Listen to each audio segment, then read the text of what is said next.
Bhagavate Vasudevaya. Om Namo Bhagavate Vasudevaya. Om Namo Bhagavate Vasudevaya.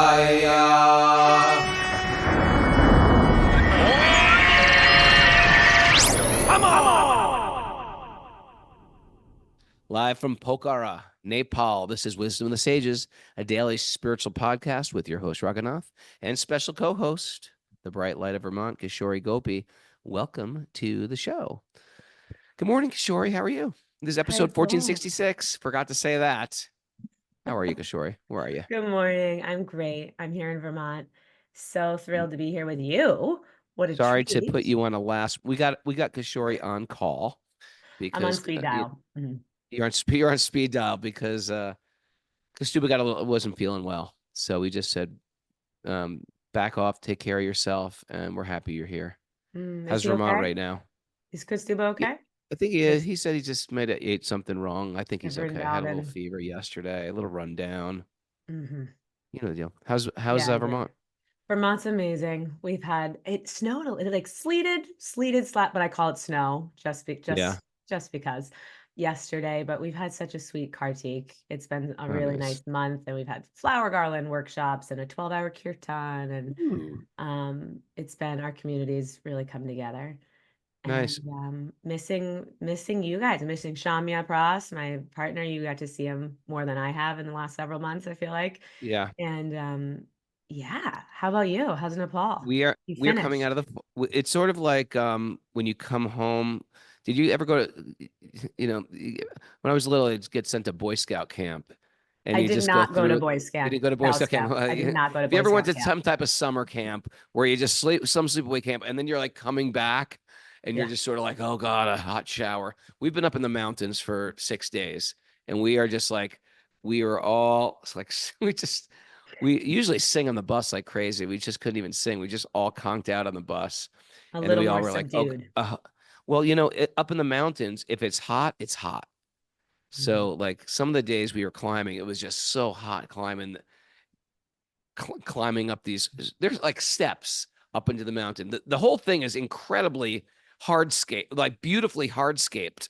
Like it must have been done 100 years ago plus.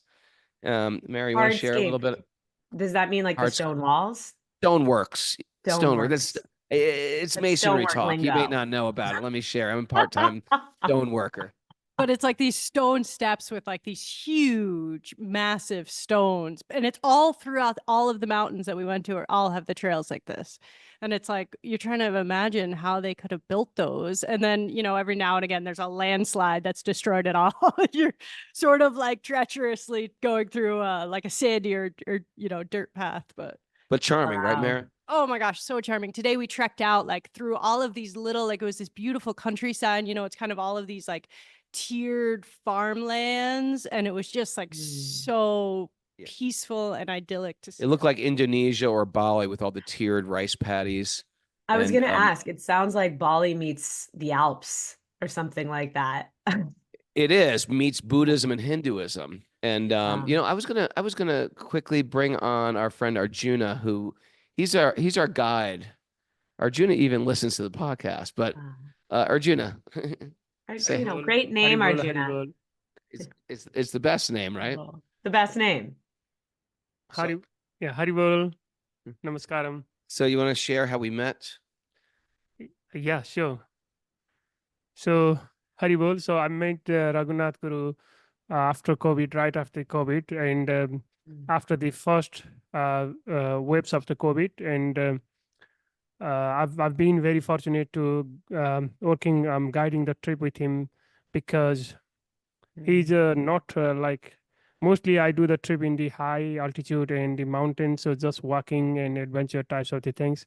But when I started, I meant to Raghunath, I feel very blessed, because this trip is totally different than what I'm doing. And when I'm guiding his trip, so I feel so fortunate, and even Kirtan. So I feel like my body is recharging different way. So when I feel tired, once I see the Kirtan, then I feel like, oh, I'm recharging my body. So that is a very great to meet my guru, my holiest person, Raghunath. I feel very blessed. I tell you, he and Wow. his team, he's got a team of like porters, Sherpas, whatever you want to call them. They just come to, because what they do for a job is they take people on conquering the outdoors, seeing beautiful places. But the idea is like, we're going to buckle down. We're going to go to ABC, Annapurna Base Camp or Everest Base Camp. He takes people to Kailash all the time. But it's got this mood of we're into adventure travel. And so Mm. the kirtan just picked something in your heart. Oh, yeah, absolutely.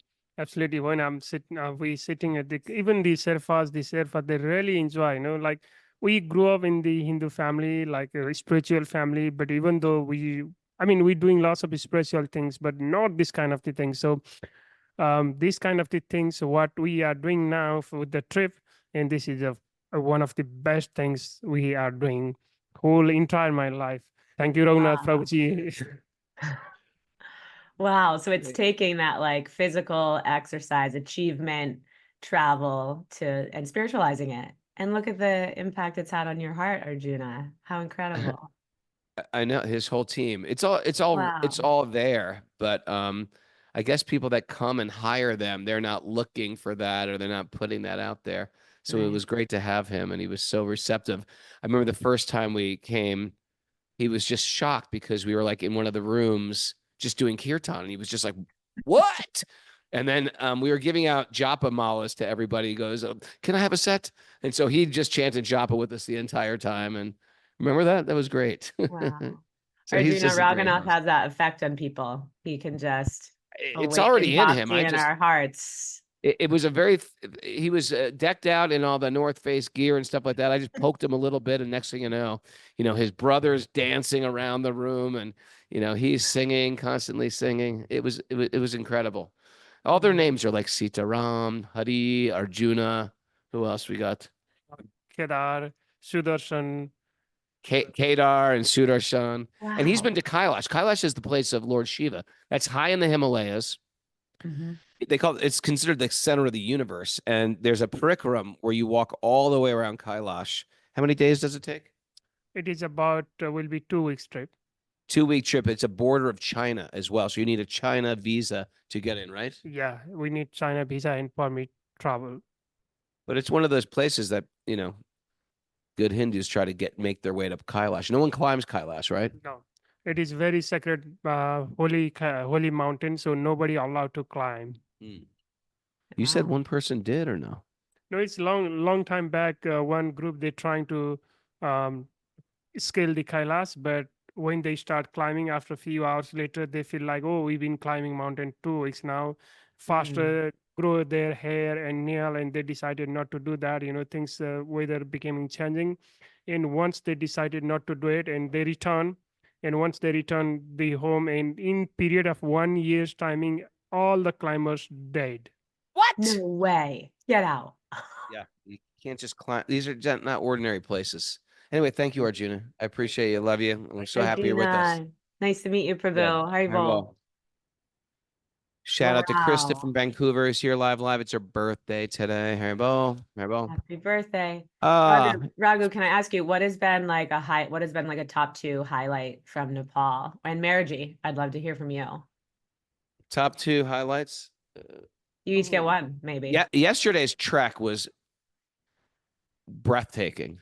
It was straight down a mountain and straight up a mountain. It was exhausting on every part of your legs, but it's going through jungle. It's doing these suspension bridges, and we're going by rivers, waterfalls, jungle, flowers, wildflowers, yaks, cliffs, and of course the backdrop of these snow-peaked highest mountains in the world. It's unbelievable. What were your high points? Oh, just the kirtans. I feel like every evening, and having Arjuna and the porters join our kirtan crew, and like that first night in the Australian camp, we had a campfire, and like all of the other, trekkers that were staying there around, sort of, everybody slowly gets drawn into the kirtan, and so it was really special to see. I think that might have been one of my favorites. Yeah.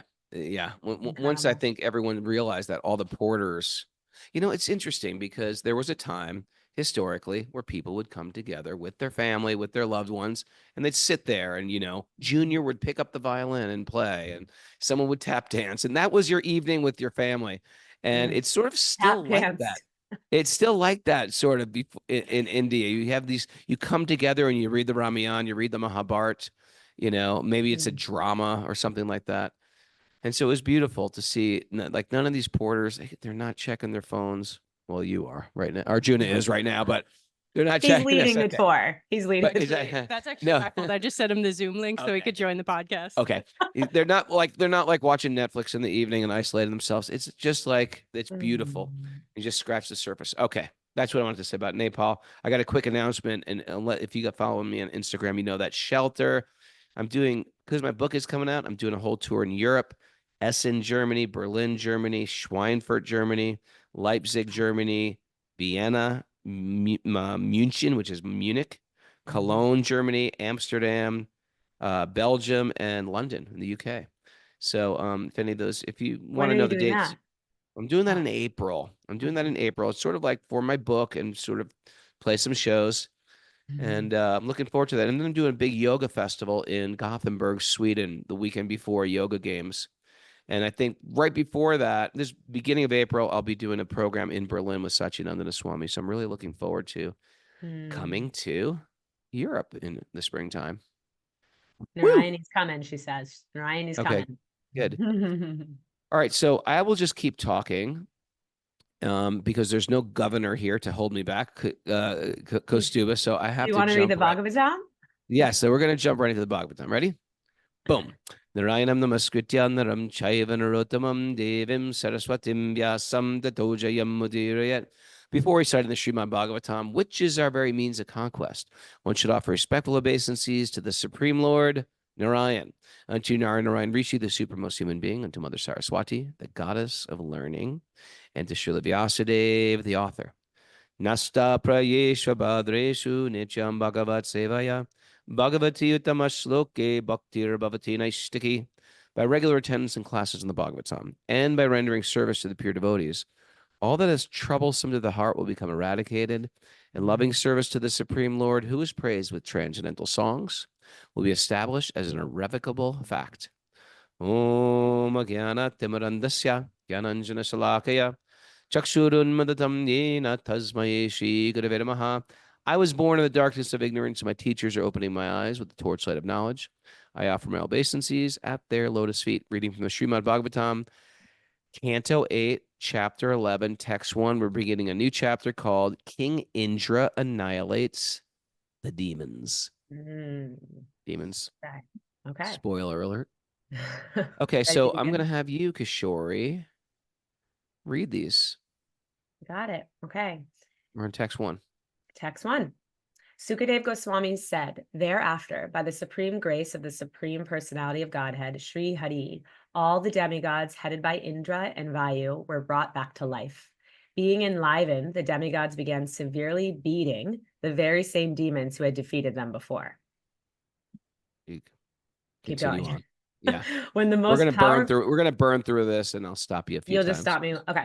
When the most powerful Indra became angry and took his thunderbolt in hand to kill Maharaj Bali, the demons began lamenting, alas, alas. Sober and tolerant and well-equipped with paraphernalia for fighting, Bali Maharaj moved before Indra on the great battlefield. King Indra, who always carries the thunderbolt in his hand, rebuked Bali Maharaj as follows. Okay. Trivia question for Kishori. What is his weapon called? You thought I was going to get married. I'm getting you. What is his weapon called? Anyone know it here? Indra's weapon. I don't know. Mara? I don't know. Vajra. Vajra? Vajra. It's like a thunderbolt. Vajra. It's like Zeus. Okay. The Greeks have a Zeus. So sort of like Indra. Okay. Continue on. Hot seats stress me out. Okay. Indra said, when we do Christmas time during the Christmas break over in Vermont. I take all my kids up, and Kishori's there, and we play sort of like Puranic trivia. Yeah. And I've gotten better and better, but that first year I was like, I'm gonna die. I'm actually gonna leave my body in this moment. And Tarun was like showing me I was like, Tarun, let's be on the same team. And he was so good. But I Yeah. did better last year. Please. You did very good. You did Thank very you. good. And we're going to continue to test you during the show today. Okay. Wonderful. What a gift. Indra said, "Oh, rascal, as a cheater sometimes binds the eyes of a child and takes away his possessions. You are trying to defeat us by displaying some mystic power, although you know that we are the masters of all such mystic powers." Text 5. Those fools and rascals who want to ascend to the upper planetary system by mystic power or mechanical means, or who endeavor to cross even the upper planets and achieve the spiritual world or liberation, I cause to be sent to the lowest region of the universe. Okay. I'm going to read the purport there. Okay. Let me see that. This is interesting. Prabhupada goes into this whole thing. And Mary, you want to bust out that? There are undoubtedly different planetary systems for different persons. Interesting. So, you know, there's different ways that different sages view the universe. Sometimes they'll say the 14 planetary systems. An easier way to say is upper, middle, and lower. What you know, in a Judeo-Christian culture, you would call heaven. You know, or so there's higher levels of heavens where different beings live, according to the Vedas. Then there's earthly planets like this planet, where there's good and bad, ups and downs, you know, tragedy and great fortune. And then there's planets of pain. And different than how I was taught in Christianity was, you don't go there eternally. You go there, you do some time, you learn some lessons. Mara, can you quote 14th chapter here? Yeah. You want me to start at 17? Start at 17. Yeah. Okay. From the mode of goodness, real knowledge develops. From the mode of passion, greed develops. And from the mode of ignorance, develop foolishness, madness, and illusion. Those situated in the mode of goodness gradually go upward to the higher planets. Those in the mode of passion live on the earthly planets. And those in the abominable mode of ignorance go down to the hellish worlds. So there's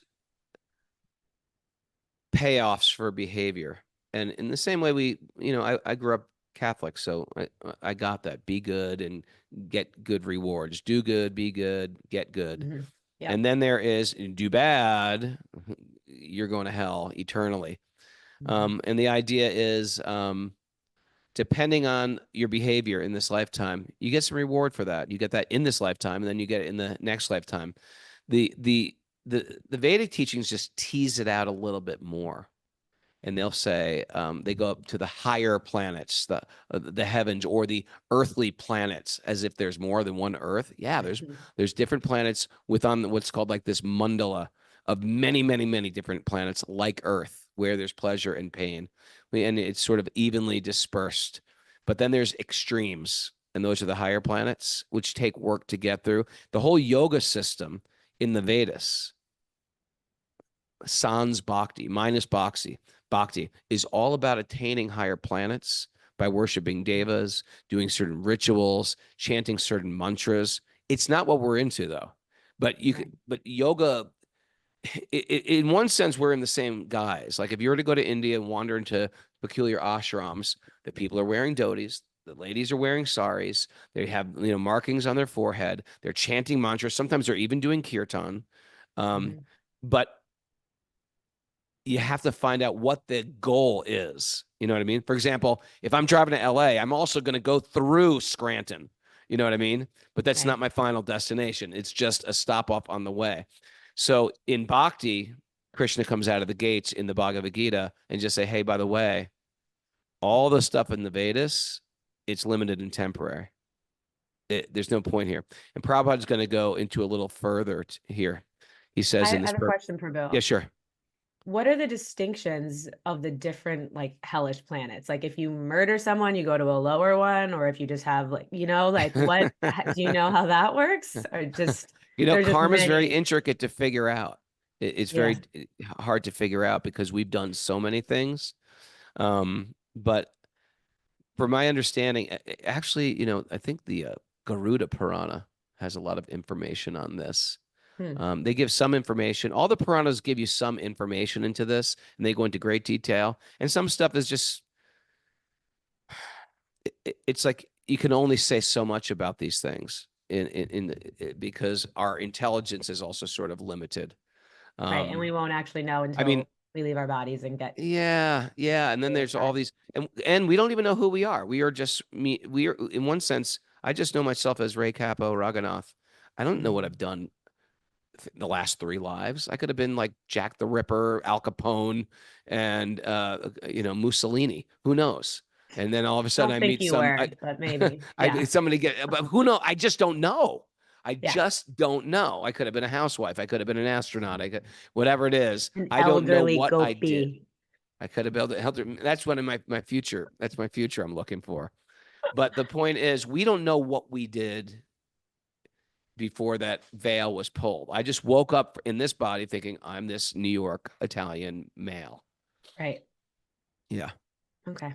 Me and Mara Very look good. refreshed, don't we? Coming back from the mountains. Oh, you look fabulous. You got you almost have your collar popped. You're wearing white. I love white. Mara looks like a goddess. I as either per look usual. very cool or I look like Colonel Sanders. I can't figure it out right Well, now. I wore my little wrap on my head today because I thought you might be wearing your hat. So I wanted to be able to match you in some way, but you're not wearing it. Yeah, if Kostuba was here, he would call me Colonel Sanders. He'd call me the Colonel. So let's not let that get back to him. You look stylish. Come on. Thank Spiritually you. Well, stylish. we were all in mountain wear a moment ago. Everybody here live looks very beautiful, wholesome, and refreshed. We were looking like worn out Boy Scouts hiking through the forest. Yeah. Well, you But look nobody got great. sick. Everybody did good. People were doing good. Okay. Amazing. No one got injured. There's a couple close calls, but I mean, we call that a success. Successful yes, retreat. we then. call it a success. Mm-hmm. Okay, Do you want to keep reading the purport? Do you want me to I'm go going to keep reading the purport Okay. because it gets interesting here. Purport says, so this person's in the mode of goodness go to the upper planets, right? Mm-hmm. Those in the mode of darkness and passion, however, are not allowed to enter higher planets. The word divam refers to higher planetary systems known as Swargaloka. That's that's considered Indra's planet. Indra, the king of the higher planetary systems, has the power to push down any conditioned soul attempting to go from the lower to the higher planets without proper qualifications. Okay, the first thing I want to talk about, and I want to ask you this question too. There comes a time in a person's life where they think, you know what? This stuff's sort of interesting. I got the idea. I like the idea of meditation, even chanting mantras. I like kirtan a lot. I like the food. But then there's a threshold they cross where it's sort of like, I believe in Lord Indra. I believe Lord Indra rides an elephant. That's like a whole nother threshold. Like to get. Yes. Now, I've got a question for you, Kishori. Yeah. At what point did you say, I accept Indra is real? You know what I mean? Yeah. It wasn't day one, I'm sure. It's not. We're Well, not asking you anybody do for know blind me, and I'm fairly impressionable, and I believe you're not making us sound like we have our heads on straight, by the way. No. Well, truthfully, I had this experience when I first went to India. It was like cracked open. This is the path. This is the language. This is the explanation of what I've been feeling my whole life, but didn't understand. And then, I wasn't introduced to all of Krishna lifted Govardhan Hill with his pinky, maybe right away. It was like a slower burn, if you will. And I fortunately have had great association, you and Kastuba and Maraji and Madhu and beyond, right? So I would ask questions, and I have faith and trust in you all. And you've explained it. You, Raghu, have really explained it in a way of you don't have to believe it all at first, and let it slowly come. So I don't know the moment that I was like, yeah, I accept that this is truth. Sure. And this is what happened. But it's really resounded in my mind and in my heart. Why not?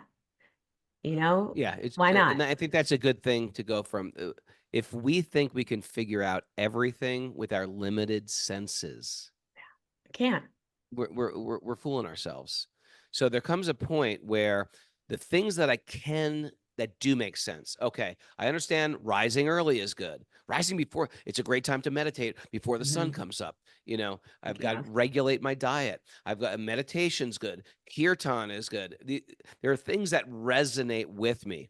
But the sages who have no, you know, it's not like they're getting a kickback. The sages are like completely renounced, you know, and they give you advice how to move forward on the path. And some of it is like too big of a gobstopper to swallow. So you take what you can and you apply it. And you're like, oh, that makes sense too. They said that, and that makes sense. I'm going to take a step forward. I'm going to take a step forward. I'm going to take a little step forward. It's not one of these systems where you say, just believe, God loves you, just believe it. Not It's not blind like faith. that. Not blind It's not faith. blind faith. It's reasonable faith. And You know what healthy I mean? doubt. And healthy doubt. And healthy doubt. And it's good to have doubt. And that's how you sharpen your intelligence to move forward. If you just said on day one, I believe all this stuff, I'd think you were crazy, because it's very fantastic. But the way it's explained is, I also feel, Rago, it's like the way that like you say, is this upgrading or degrading your life? And every day that was like a check-in. Is this upgrading my life? Am I being more authentic? Am I being of greater service? Am I, you know, purifying some of my anartas in some way? And whether we ever know for certainty that every detail is. Sure. I think that's for me, that's sort of a staple as well. Are we upgrading our lives by the choices that are recommended? And to me, it was like wholeheartedly, yes. I'm going to cut out unhealthy foods, unhealthy habits, unhealthy thoughts. There's unhealthy thoughts, you know, unhealthy, you know, you get around people that just drag you down, that are just, they're bad. I mean, anyone who had a good mother says, don't hang out with those boys.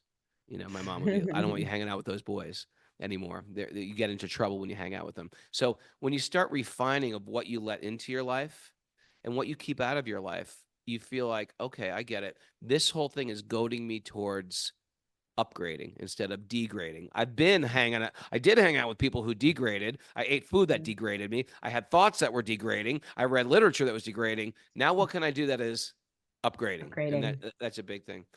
But another thing is when you talk about these fantastic stories, King Indra's magical elephant, you know, things like that. That is that next level thing where these people that are teaching all these very essential things that oftentimes we don't even think about. It's not like very often the masses think about how to upgrade my thoughts. You know, it takes a person who's really start to do some inner engineering to think like this. Well, these great sages say these things, but they also say there's things that are imperceivable that go on, and they're spoken about, and they're revealed by sages and things. And they explain it how if you can understand it in this world, in a microcosm, in a tiny circle, you should understand there's bigger and bigger concentric circles. We call them the Fibonacci spiral. In the same way, my body's 70% water, and the earth is 70% water, and there's a water in the universe, they say. And there's also there's wars within my body between good bacteria and bad bacteria. There's wars within the nation, right? There's Democrats and Republicans or whomever, a civil war. Then there's also wars between nations. They're saying that war continues in a celestial realm. And so it's this step. Now when Prabhupada reads this, he's going to comment, because Prabhupada's writing these commentaries for the first time to a modern audience. And what's happening in 1969? There's a moon landing.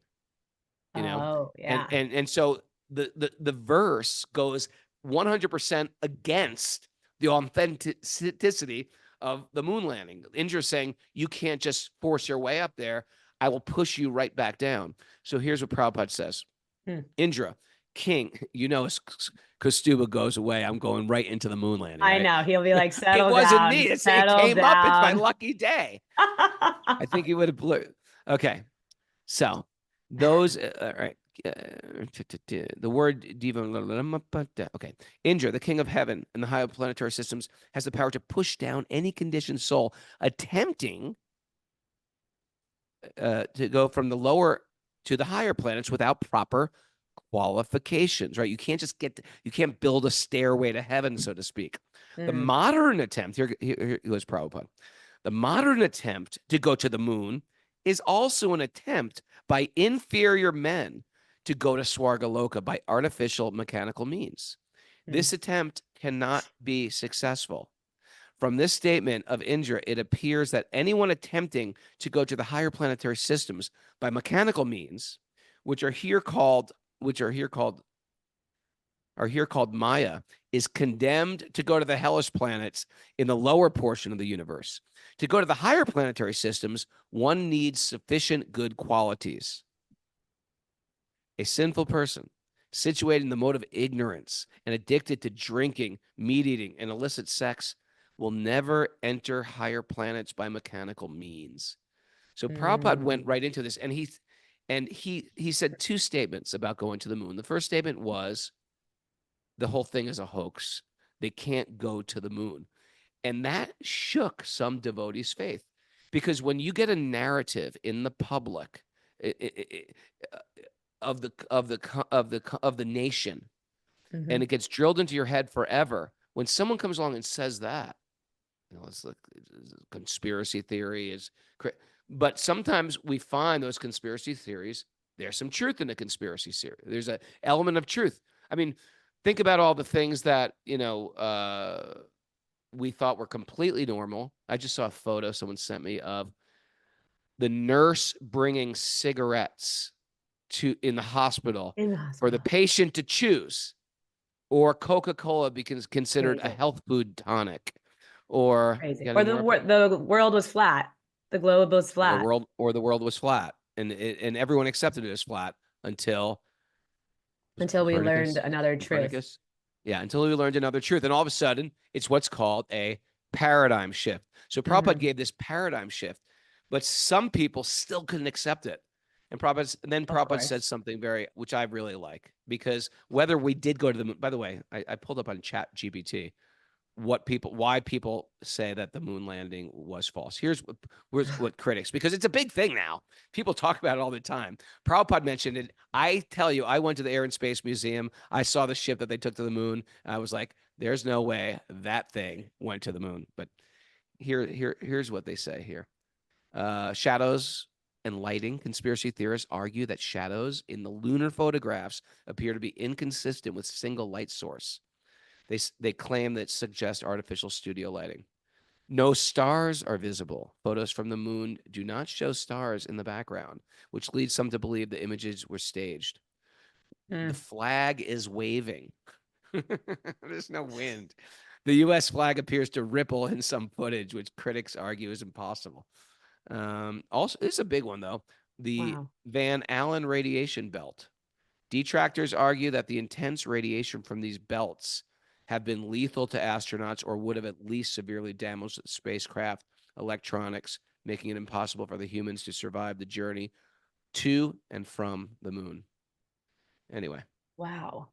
And anyway, I'm not arguing that. I'm not arguing that point. And you're opening the window to thinking that there could be more than one or unknown truths. Other people are. I don't have to do that. I couldn't care less. But yes, could be. Yeah. But Prabhupada also said this other point. He said, even if they did go to the moon, they didn't see what was there. That I can relate to.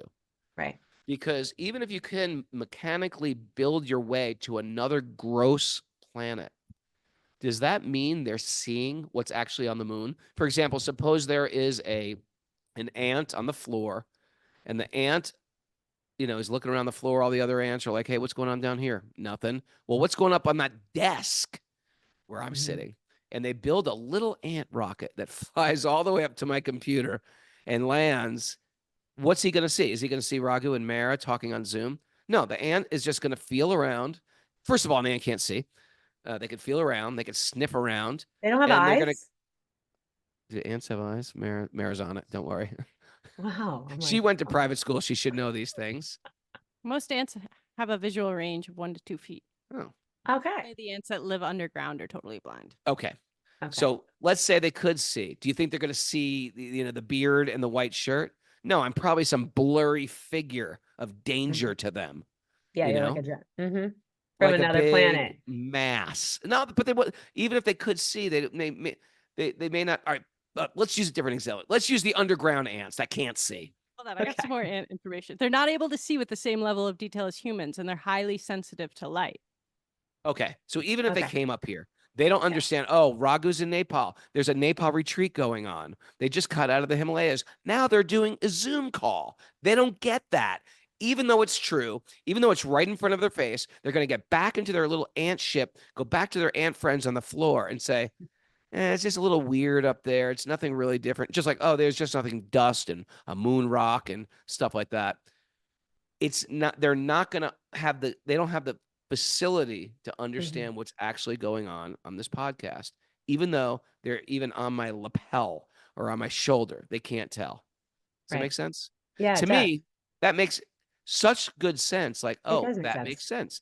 There's other realms of reality. And if you think about the eyes of a fly, they see, but do they see like me? Or the eyes of an alligator, or the eyes of a duck, or right? They're not seeing like we're seeing. They Right. And so as Shastra talks about, right, like our sadhana, right, is helping us clean those lenses of it so we can see through the spiritual lens. We can start to see more divine eye. Not to say that we're going to be able to see, maybe other planets and such, but I think that it opens our minds, it opens our hearts, and quite literally we can see the world differently. There is a mystic power, they say, that while on this earth, they have this called Deva Darshana, where you can actually see the gods. And I believe that there's people that could see things that we can't even necessarily see, mystics or something like that. Oh, 108%, without a doubt. I'm with you. Without I'm a glad doubt. Kelly. I'm glad Kishori's here agreeing with all my mystical thoughts. Without a doubt. There's I mean, even I have experiences, truthfully, just in energy healing treatments where I see things, hear things. It's clairvoyance too. And there's clairvoyance. And that doesn't make any material sense. What about those people who move things with their mind? How about I believe. I believe. Okay. I believe. All right. So anyway, I thought that was an interesting twist.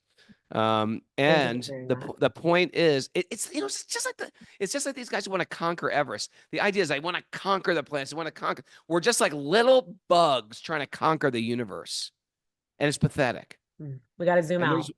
Yeah, and yeah. So and that's not the way we move in this world. That's not the way.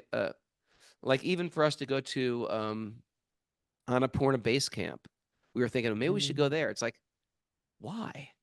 It's freezing. It's freezing. There's a lack of oxygen. We're going to have a whole nother set of clothes, a winter sleeping bag, snow pants. Who needs that? It's like, how's that going to help our bhakti? We're on a bhakti retreat. We're here to cultivate bhakti. We're not here to conquer Annapurna 1 or, fishtail. We're just here on a bhakti retreat. So it's a different mood. It's a different intention. And it's in that type of intention of I'm going to conquer the world. That is almost what is keeping us in this material world in the first place. Keeping us it's bound. This brash type of arrogance, which when you practice bhakti, you realize, how is that going to serve me? It's my ego that's made me. My ego's got me into so much trouble in the past anyway. Yeah. I gotta shave this down a little bit. Chai. Yep. Like that? All right. Next verse. Yeah. Anything else you want to dig out of that?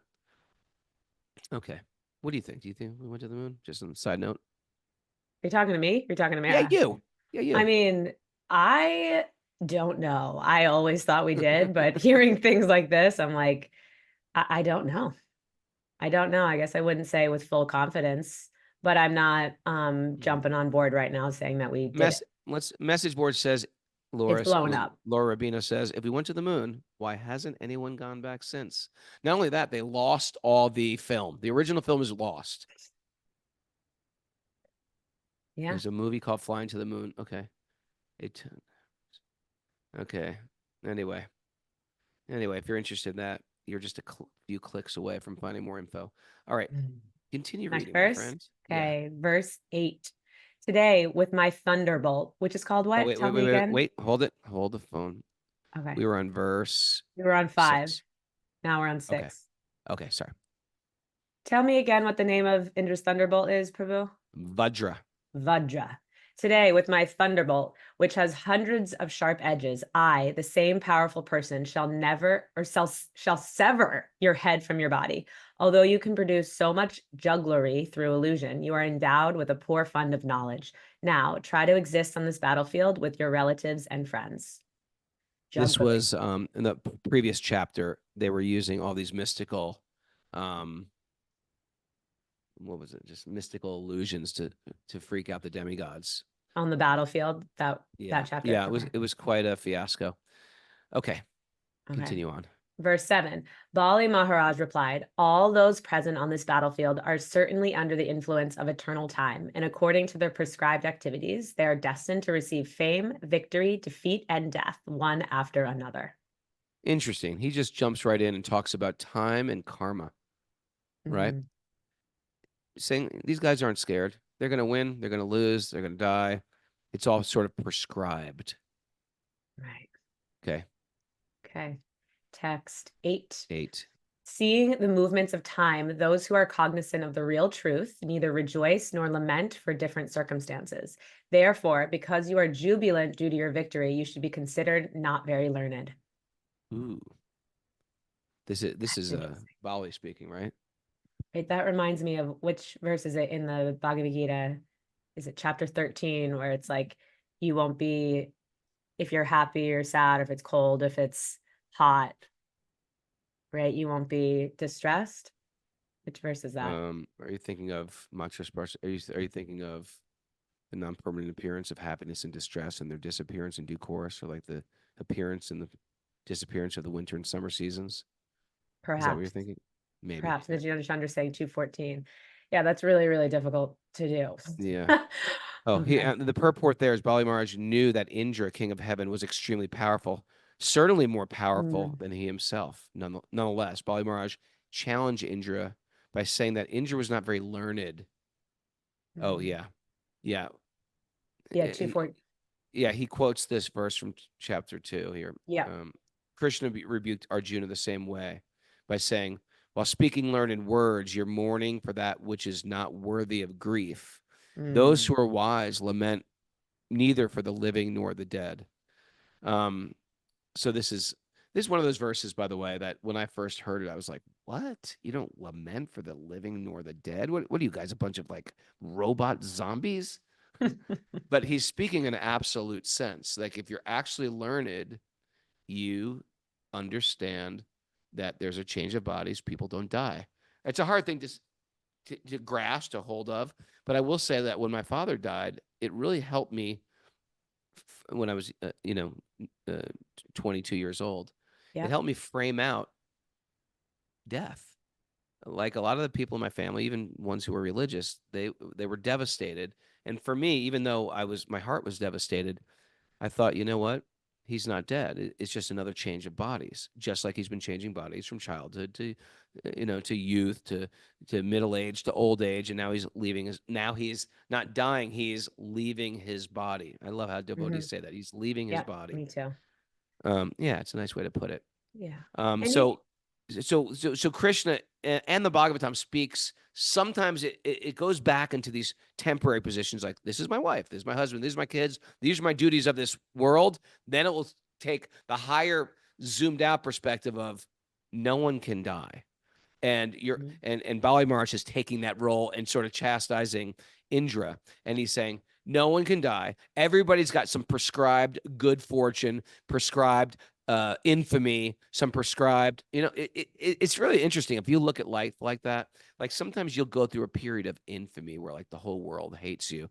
And then you go through this period where everybody loves you. You see this happens to celebrities sometimes. Sometimes they're at the top of the game, they're in a TV show. It's like a #1 show. And all of a sudden, like 3 years later, they're like the laughing stock. Something happened. There's a shift or there's a scandal. Now, all this stuff, very Britney interestingly Spears. enough. Huh? I think of Britney Spears. Yeah. Yeah, everybody loved her, and also everybody hates her, and now everyone's like Yeah. confused about her, worried about her, But anybody, if that's the Me and Costa would say the VH1 behind the music was a thing when we were young. Like, whatever happened to David Cassidy? You know, it's just like he was like Right. 17 years old. Everybody loved him, and all of a sudden he's like, I'm a carpenter now. I'm working part-time. It was like a bunch of teenage girls banging on this limousine, and then all of a sudden, yes. Yeah. You But know, Raghu, go. I was thinking about this and what you just shared based on that verse from the Bhagavad Gita. You know, in that two different things can be true at the same time. Like you can feel two different emotions at the same. Like you can be sad in the material sense, but also understand from the spiritual sense. Like when your dad left his body, right? Or Sure. in my work with people with grief or end of life, it is that. It's like, yeah, don't suppress that you're sad if you are, right? Yeah. And It's not going to get see rid this of our from a bigger grief. picture Our grief is because we're losing someone that we love. that we love.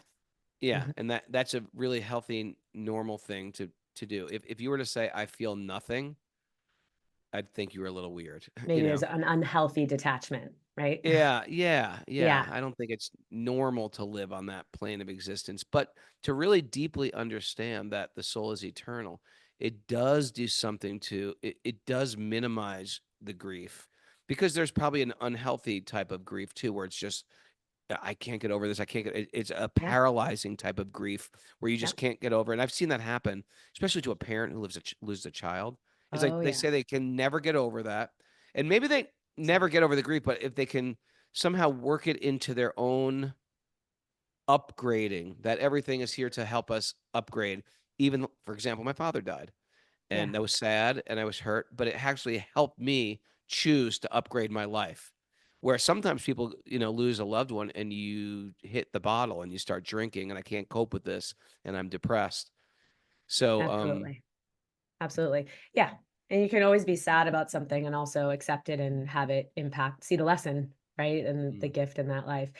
Prabhu, I just wanted to share. I sat with a end of life client on last week, and he just left his body 2 days ago, and You do this on a regular basis? You do end of life stuff? I do end of life stuff. I hadn't sat with someone who was leaving their body recently in some time. There just hasn't been requests, but there was. So I was sitting with him and his wife and his two Did you kids. know him? No, never met him. They just called you. Yeah, They got your emailed. number from a bulletin board at a health food They store. they emailed me, but from Okay. someone they knew. Someone knew my name and said send them to Kishori. So I went and sat with them, and it was really powerful and beautiful and difficult. And the one Was he thing I wanted young? to share, no, How old was he? he was Okay. 76, cancer. And I explained, I just asked him what he thought was going to happen, and these types of things. I never push my beliefs or faith on anyone. It's Sure. more of a conversation. My point being, I said the word surrender, and that Mm. really, really struck him, right? And the surrender, you have the choice of when you can choose to let go, right? And Mm. that is a form of surrender. And he felt so empowered. He said, "Oh, I felt so powerless for so long, and I have a sliver of feeling like I have the power to choose to let go and to realize that I don't have to be attached to my body anymore." Right? Wow. And it shifted his trajectory. Like he wrote it on his whiteboard, and these types of things. And so just subtle shifts from saying something from spiritual Right. philosophy can create what I think might be subtle, but actually a profound shift in someone's life when they haven't thought about it in that way. A slight zoom out, right? And still What do you grieve with your family. And then also, wait, what's going to happen to me? I'm going on the greatest adventure of all of this life. And I get to find out what's on the other side, right? It's like, Yeah. I, Yeah, I find, you could really flip it around. yeah, Yeah. yeah. So You know, anyway, that's I bet it's super rewarding. One of the ladies here does that as well. Who is yeah, that? Who does it here? Oh yeah. Saraswati's here. Oh, and Saraswati. Melissa too. Yeah. Saraswati, and you're a hospice nurse, Saraswati. Come here a Mhm. sec. Let's bring Come on Saraswati in down. this Come question. on down. Come on down, Saraswati. You might know her from Zoom. We know her from Nepal and I Zoom. do. Hi, Haribol, Saraswati. sweet soul. Arrival. You have some experience with people leaving their body, a lot of experiences. Yep. Yeah. A lot of times I'm teaching them kind of how, like what to kind of expect and how just to fear not, and surrender and let go. And Mhm. I don't know really what all to say. Someone told me when our friend, who was also from our podcast too, was leaving his body, they said, bring him to the present, because there's so much anxiety. Like, who's going to take care of my wife? Who's going to take care of my kids? Did I ever pay that bill? How's my car going to get paid off? Stuff like that. And get them out of that, because they exacerbate worry in the future, what's going to happen. And they get caught in this like lamentation. Oh, my house. And we just refinished the basement and stuff. And he said, bring him back to the present moment. I was thinking, man, that's what we talk about in spiritual life all the time. We talk about being here. It's like we're supposed to be doing this Be every here now. moment, not just on our deathbed. It's just like, love, serve, remember God, right? Every moment that we're doing it. And we learn that even people who go to church every Sunday, you're taught that, right? I mean, your whole life. And then you just bring them back, yeah, to that. Exactly. And they're ready, by the time I get there, they're not always. Sometimes we have them for a really long time, and Yeah. you get to know them, you love them, and and I just always say, until next time, and Yeah. yeah, just teach them the higher stuff, right? And then they start transitioning, and once they're in that transitioning phase, they're ready to like, okay, what do I do now? It's like, Mhm. teach That's them. where you got to bring in the Bhagavad Gita.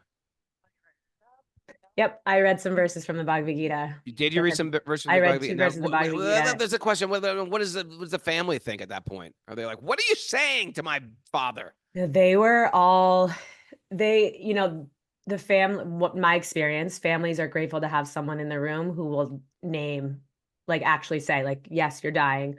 What do you need? What do you Right. like? These are things that could support you, because they don't know how to do it.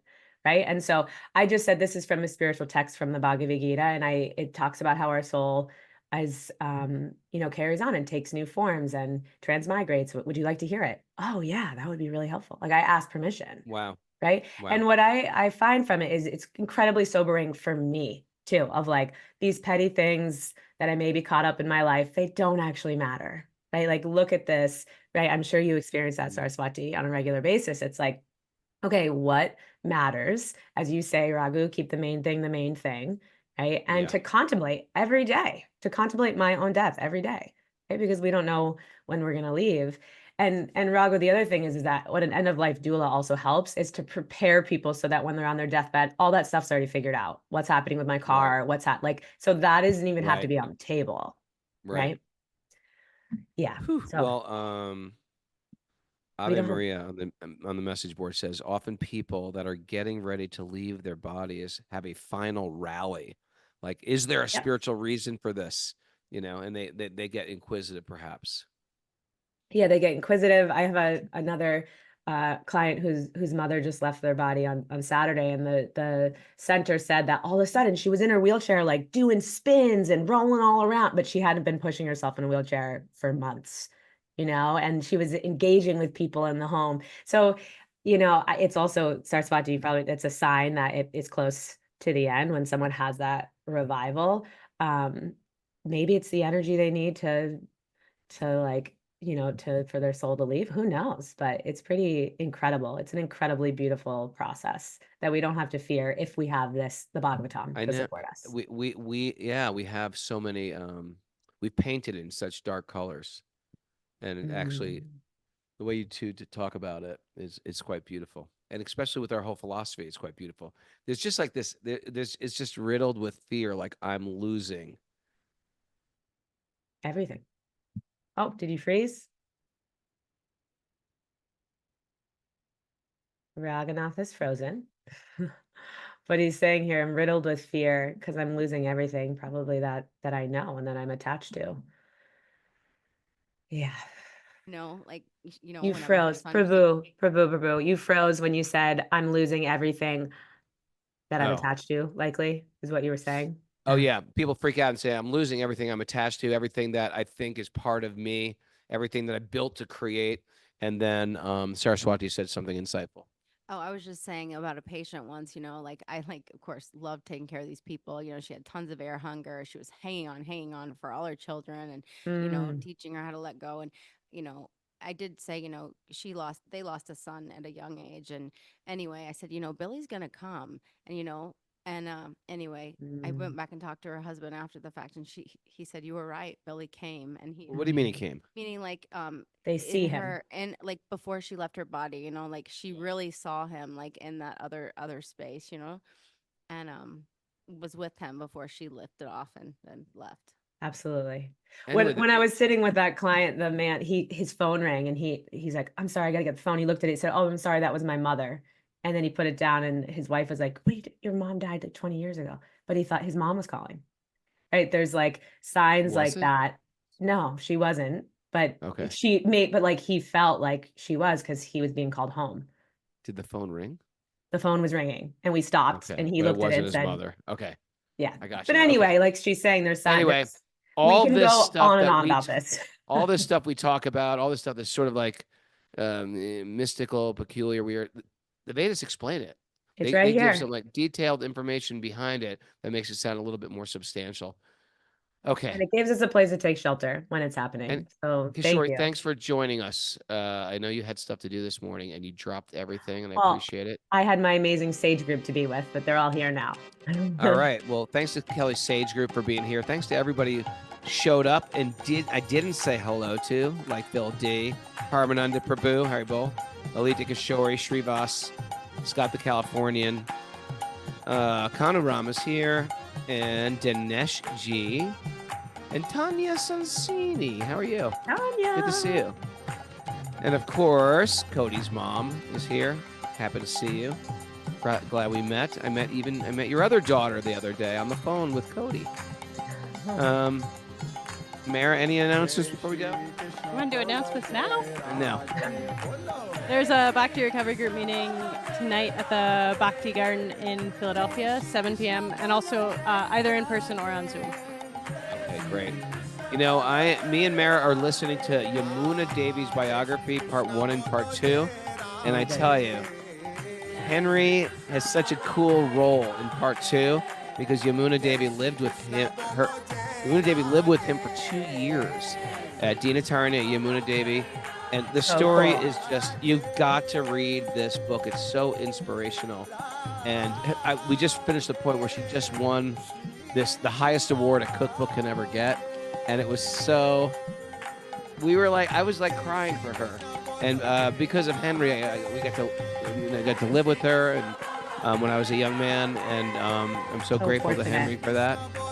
And so if you've read my book, you know that there's a time where I go to Henry's house, and Henry's. You haven't read it. You got to read it and get 2 of them. Yeah, you get on Audible. Her book. Yeah, it's part 1 and part 2. It's called A Lifetime of Devotion, I think. Right? A Lifetime of Unalloyed Devotion, Henry. Yeah. I think so. No, truthfully, I haven't read it yet. It's on my bookshelf upstairs. I haven't read Yamuna it. Devi, A Life of Unalloyed Devotion. Oh, it's amazing. Henry and Yamuna Devi just went to Udaipur to meet B.G. Sharma. What a great story. Oh, my God. Anyway, thanks, everybody, for joining us. We're about to go to dinner. We're all starving. Say hello to everybody here. Haribol. Haribol, Arjuna. Cody.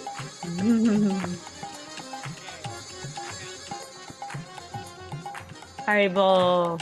Thanks for having me. Please excuse any offenses. Beautiful day, Grateful to serve you. everybody. Let the magic continue to flow in a big Haribol. No dance chance.